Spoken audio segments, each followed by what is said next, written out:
Official Wandering Weekends Campground Review for Richard B. Russell State Park near Elberton, Georgia.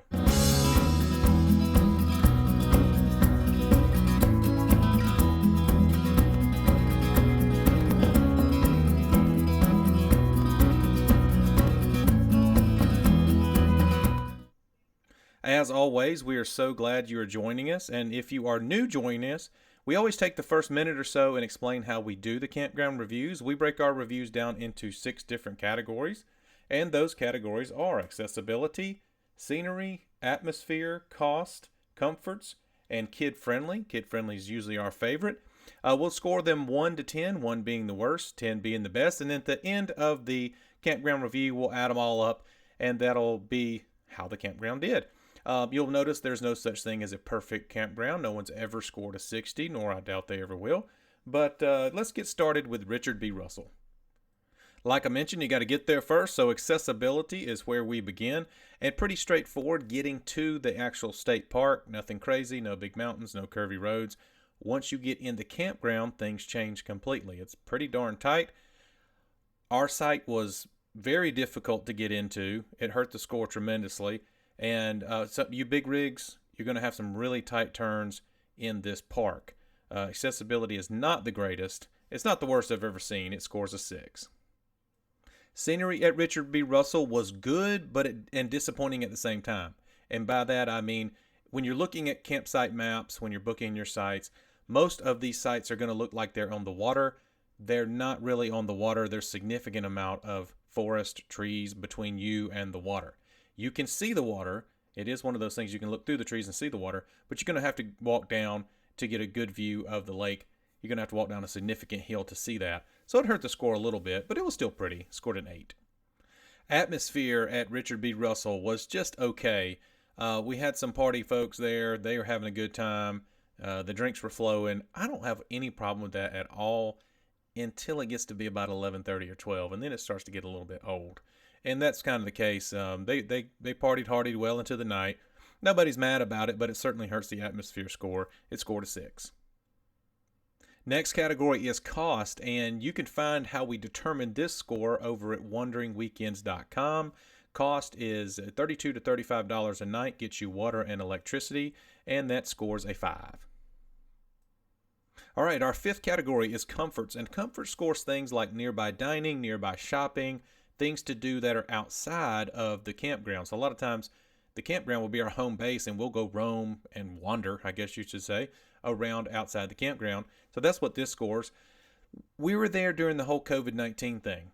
And so a lot of things were shut down. We did not roam the town.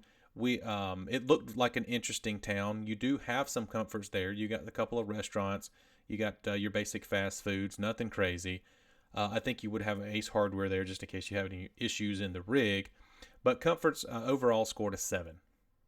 Finally, our favorite category, and that is kid-friendly. And I got to say, Richard B. Russell was a disappointment here. We're not docking any of the campgrounds for having their playgrounds closed right now for obvious reasons. The playground looked like it was in pretty good shape. The reason it was disappointing, there were some safety hazards. And some of those involved steep drop-offs. 2 significant safety hazards when they're riding their bikes around the campground.